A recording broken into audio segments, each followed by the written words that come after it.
TGR News, broadcasting from the State of Israel.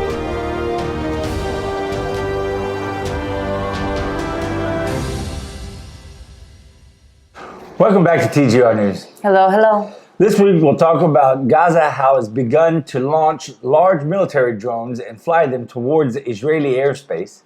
And Christians in Israel were scared in believing that Israel was going to kick them out and not renew their visas.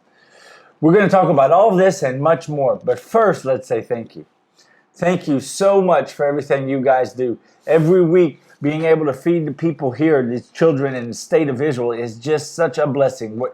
Being able to take your support and sending it straight to the people that need it the most, it is just a great blessing to be a part of. Like we say always, if you haven't been a part of this and you want to be a part of this ministry, all you have to do is go to the links on the bottom of every one of our videos to the Patreon page or to the Support Us page. Or you can just go to thegoldenreport.com and go to the Support Us page there and find whichever way is the easiest for you. This really is an amazing thing that we're doing here together. It's just so beautiful. I mean, every week we talk about it because it's so important. You know, it's just, the Lord is amazing. You know, we call this thing the leap of faith, and it definitely is a leap of faith. It just always seems like right on time, you guys' support comes in, and we're able to feed the people that we have committed to feed, and slowly growing every week because of you guys too. Not every week, but slowly growing. And we appreciate it. We pray that we grow much larger, and hopefully it'll get there soon. Well, let's get started. Yeah, let's do it. On Saturday afternoon in Hawara, again, a terrorist shot and killed a Jewish father and his son at a car wash as they were waiting for their car to be washed. The father and son were out enjoying a family trip on Shabbat. The Arab owner of the car wash was arrested as well for possibly calling the terrorists to come and do the job. Israel does not usually arrest the owners of the businesses at the places terrorists make their attacks. So if they arrested this man, then most likely there's some reason to, like phone calls, records, and meaning most likely he's probably guilty. And it was really a horrible terrorist attack. I mean, you could see it. There's the terrorists walked straight up to the father and son who were sitting down and just right point blank. Executing them. Yeah, just right point blank. Yeah. It's so ugly. Yeah, they were from Ashdod, by the way. Yes, they were from Ashdod on a family trip, like, Shabbat day. Yeah. They're not from the area, so they probably just didn't realize, they thought, oh, maybe get a cheap car wash, right? Yeah. And they had no idea what they were getting themselves into. They weren't from the area. Yeah, from one hand, I'm thinking, how stupid can people be to go to these areas and, first of all, support those people who support terror. Second of all, endanger themselves, put in danger them and their family. From other hand, you cannot blame the victim. It's like yes, of course. So he has the right to go to a cheaper car wash if he wants to. Yes, it's Israel, and all Israeli citizens supposed to go to wherever they want freely and without any danger to their lives. Yeah, it was a rough one, and you're right. You're absolutely right. Personally, I choose also not to go and spend my money when I don't have to people who support terrorists, to support their businesses. So 100% you're correct. And but still, like you said, you can't blame the victims. Yeah. Also on Saturday, a large drone with unknown intentions flew over the skies of Gaza. Israel was watching it during an entire flight. Once it was 7 kilometers from the Israeli border, flying in a direction that showed the intent to fly into Israeli airspace, the IDF shot it down with the Iron Dome system. This was some sort of test fly that Gaza was doing, whether or not the test was how the drone flies, or to see how far Israel would allow them to fly in Israel's airspace. Who knows? But it was probably a little of both. I agree. Yes. But Yeah. this is strange. It's like they're always pushing a little bit more and a little Pushing bit the more, a little envelope. bit more. Absolutely. And their technology is getting more and better and better. Still, Yeah. maybe they're still light years behind in technology, but they are getting better and better. This type of drone that they had is like the military drones that we all know today. You know, the ones that look like more like planes instead of the 4 propellers, right? And but we got to remember we've had those drones now. Started with those kinds of drones, the raw technology of it, over 25 years ago. You know, so like we said, they're moving along, but they're still, thank God, they're still way behind in Yeah. technology. Yeah. But just like you said, they're just pushing the envelope. They're seeing how far they can, you know, push Israel until they, you know, if they let's say Israel did the right thing by shooting it down before it even came into the Israeli airspace. But if Israel would have waited and allowed them to cross over into Israeli airspace and fly over fields and say, you know, as long as it's not over residential areas, it's just for example, I'm saying, right? And would allow that, well, then they say, okay, well, they would have armed it next time and just had it fly into the fields, and then from there, being closer to the homes, fire from there. That's all, you know. Yep. Yeah. Yeah. Well, this week, Gaza also started to make problems on the border. As usual, they began to gather in numbers and work themselves up in a frenzy, enabling them to actually break through the fence, and they were even able to place some landmines in hope that would be able to kill an IDF soldier later as they go back to Gaza. The IDF was quick to get them under control and secure the border again. Hamas took down their guard towers and the guard posts in fear that the IDF was going to destroy it and take them down for them. You know, so, you know, the fact that as they were broke, you know, I don't know if people pay attention to these little details. But the fact that the Gazians, whatever you call them, Gaza, the people from Gaza, Gazians, they broke the fence, the border into Israel, ran into Israel. The fact that they were laying landmines and bombs on the way only proves that they know they're not really have any chance of making it anywhere. They know they're coming back. They were just using that as cover to hopefully get some soldiers later. Yeah. Right. Yeah.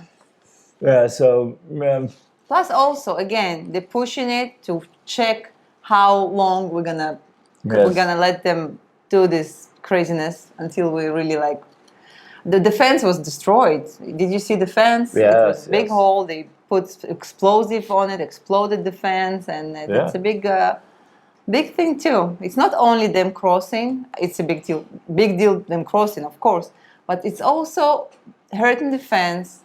Yes. They always do some kind of damage. It's like taking down cameras and hurting the fence, but this time they really did like. And you know what was the event that they did it for? What? Remembrance Day of the, I think it was in the 60s that Australian citizen burned Quran in Al-Aqsa or something like in Al-Aqsa. He did something in Al-Aqsa. Yeah, it was like, I don't know, many years ago. So they decided, okay, we're gonna back in the 60s. Yeah, and they decided, okay, we're gonna remember this day and do some damage for Israelis. That was just ridiculous. Yeah, sounds about right. Well, Israel is trying to figure out what exactly the U.S. is going to allow Saudi Arabia to do with this new civilian nuclear projects that are on the table. Once again, to the people of Israel, it feels like the U.S. and her great friend Saudi Arabia are working together to push us, Israel, into the normalization deal. It really does feel more and more like they're together and working together against us, right? Strange dynamics. Yeah, it is. And why does this all of a sudden have to be an issue? How... You know, you don't have to be the sharpest pencil in the drawer, as they say, to know that you don't want all these Arab countries in the Middle East in some kind of nuclear race where now it seems like all countries, all Arab Muslim countries need nuclear weapons now. That's not what you should be. Your goal should be to have all these Muslim countries weaponized with nuclear abilities. Yeah, yeah, You know, that's exactly. just, I can't figure this one out. Yeah. Another terrorist attack on Monday. A man and a mother with her daughter that were neighbors were attacked in the Hebron area. The car they were in had 22 bullet holes from the terrorist attack. The mother was killed in front of her daughter, and the man was seriously injured. Netanyahu made a speech shortly after at the location of the attack, blaming Iran for the attack, saying Iran financed and pushed for the attack, which he is right. 100% he's right. Right. And we have other deals that we have to take care of. Iran is just the far end point, right? Yes. We have a chain. Yes. The supply, Yes. the weapons, the pushing, the inside, everything. But he's right, 100%. It was a horrible, horrible terror attack that the girl that survived, she was miraculously Yes. no scratch. She Not was, yet. yeah, it was a miracle. Amen. Yeah. Well, you know, they just recently, I mean, just a couple days after that terrorist attack, just yesterday, found, you know, Israel's been going in and taking in Jenin and all over the Nablus and the Israeli the police, not the IDF, but also the police, the Israeli police have been going into Israeli cities where at the same time where all the criminal element, Arab criminal element are. And both in the criminal element in the Israeli cities, I think actually to be specific in Lod, which is the city right by the airport, by the way, the international airport, and in the cities, in the Palestinian cities, they found Iranian bombs made in Iran inside Israel in the hands of Arabs, right? That they confiscated. Yeah. We saw some pictures of them. They look like white versions of what we would call claymore mines. You know, they have that little, you know, curve to them and everything. But that goes to show you, like you were saying, what Bibi was saying. It is definitely Iran who's the motor and pushing behind all of this terrorism and all of this attacking of Israel and everything. Absolutely, 100%. Yeah. And it's great that he stood up and talked about it right away. Yeah. Now let's make a deal with them. Yeah. Yeah. Well, this week in the Israeli news, an article broke saying that Israel was not going to renew visas for the Christians on religious visas. This came out of the Jewish religious parties in the coalition. The only reason they even pulled this is because the extreme right-wing parties in the coalition would go along with such nonsense. Of course, Bibi knocked this right off the docket and would not allow such nonsense at all. But what was nice to see is that many Jewish organizations and even big known rabbis, were speaking out against this and supporting the Christians. Now, this is a big change in Israel. You know, you wouldn't be too long ago, this kind of thing would never happen. You would not see big rabbis with big reputations, you know, standing up, speaking for the Christians. Yeah. That's amazing. That is so beautiful, you know, to see that change in Israel, you know. Yeah, for many years it was kind of the elephant in the room that, I don't know why, it's like something spiritual, I guess. Religious Jews, they just against Christians. So many religious head of Jewish communities against Christians. Yeah. And I don't know what's the reason, because Christians, the believers, they want nothing but help Israel and for Israel and in Jewish people. So I don't know why, but this is kind of good news, right? Because this time they stood for the Christians. Yeah, that's what I was saying. Well, we know why. The reason why is spiritual, and they know. And when you hear the truth that they have, their leaders 2,000 years ago blocked off, It's just it's down deep into the core of the lie that they're living in, actually. But it just hits them so hard, it just closes them off. And that's the way they've always been. But it seems like something's changing, like to make it where now you see big Jewish leaders, big rabbis standing up for Christians and hearing, and listening and allowing.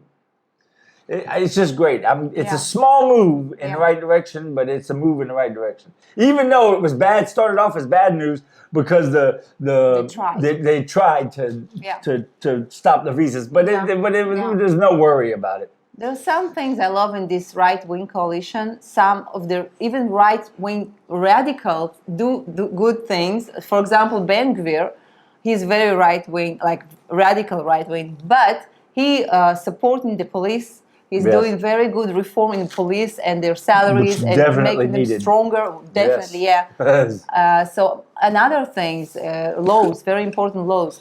So on this point, I really support them, and I'm grateful that we have this little bit on the right wing to help with other things. But it's good we have Bibi to hold back this stuff. Exactly. To hold back control of the. Exactly. Yeah. Well, you got anything you want to add? No, that's all, I guess. It? Yeah. Well, don't forget to join us on thegoldenreport.com. And until next week, Shabbat Shalom. God bless.